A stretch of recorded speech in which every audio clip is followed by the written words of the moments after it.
Hey guys, welcome back to the channel.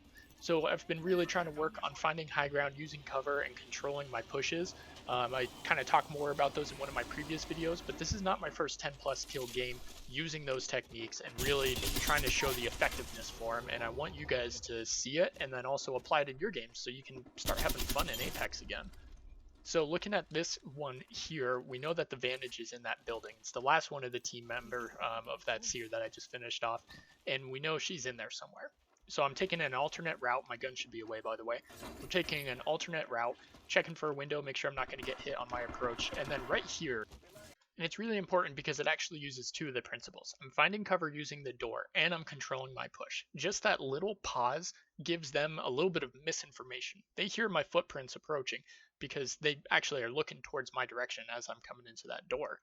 But this pause is what I'm talking about on controlled pushes. You don't have to just run in there super aggression, make it 1v1 with no cover or anything, because I don't know how damaged this person is. I might have to pop out in and out 3 and 4 times, and since we got 2 guns in the fight now, we're going to do a lot better than me just standing out in the open trying to push it.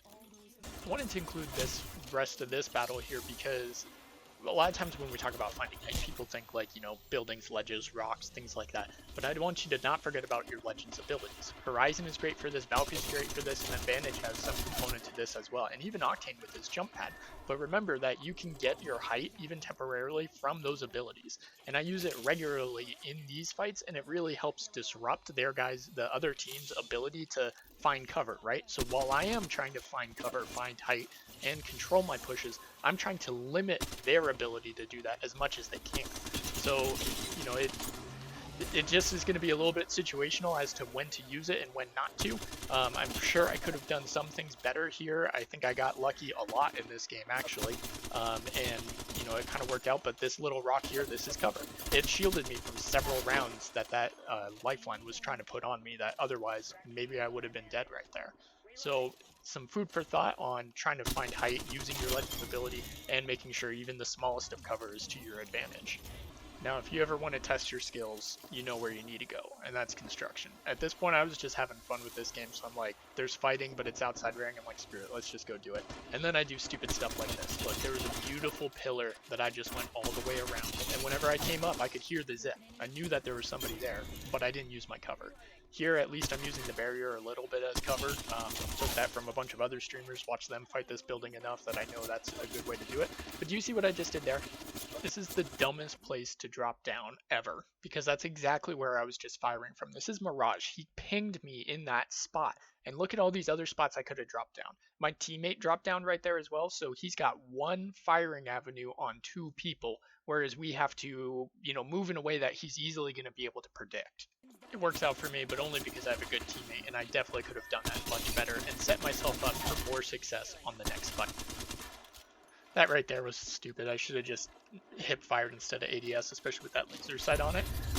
Kind of didn't want her coming after me, so throw my ult down, and it worked out, so that was nice. But then I have some breathing room here, and I heal up, which is good. I'm trying to keep the high ground, don't want to, let her come up, and using cover from that edge there. And then I say, wow, I have all these good advantages. Why don't I just throw them away and go down the poop chute here? And look, oh, there's a person, and oh man, not the person I thought it was. Oh look, he was being chased by the one that I was having problems with, who now is going to kill me. I have been working on zip jumps, but obviously I got to work on them more. So team res me and we struggled through the ring, but then using cover to heal here. I'm good with it. The care package is out there, so I still got cover off to my right, but then here's dump. I'm out in the open. This is like sniper central out here. There's always somebody sniping. Sure enough, there is.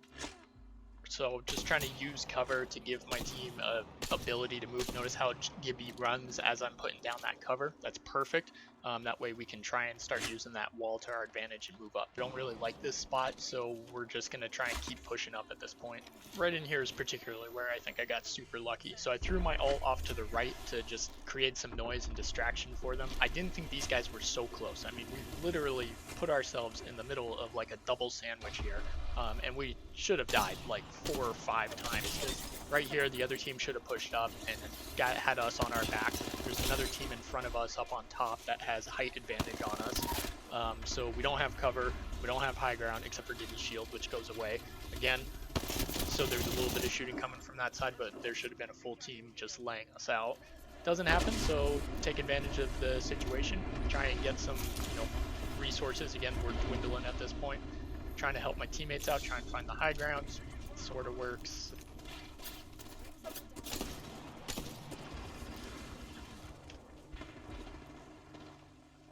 My aim sucks, so sorry.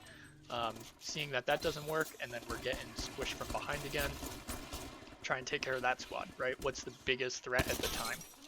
Do whatever I can to help my teammates out. They finish that one. Looking for high ground. Where's our high ground? Here's our high ground. Oh, and I'm Horizon.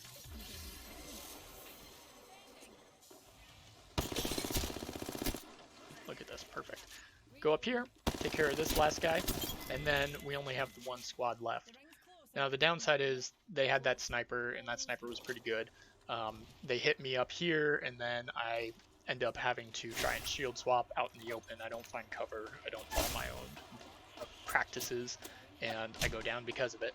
Teammates try and do the best they can. They're in a bad spot all over. The ring's right up against their back. They've got a good sniper on their side. They do what they can, but we don't quite clutch it out. So guys, the point of all this talking is whenever you start thinking about high ground, cover, and controlling your pushes, I think you're going to find yourself in more opportunities and better opportunities to be able to get those kills and advance your squad further into the game.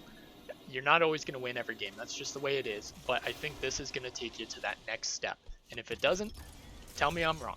Put in the comments that, maybe this only works as a, frag or flanker or whatever you want to call them.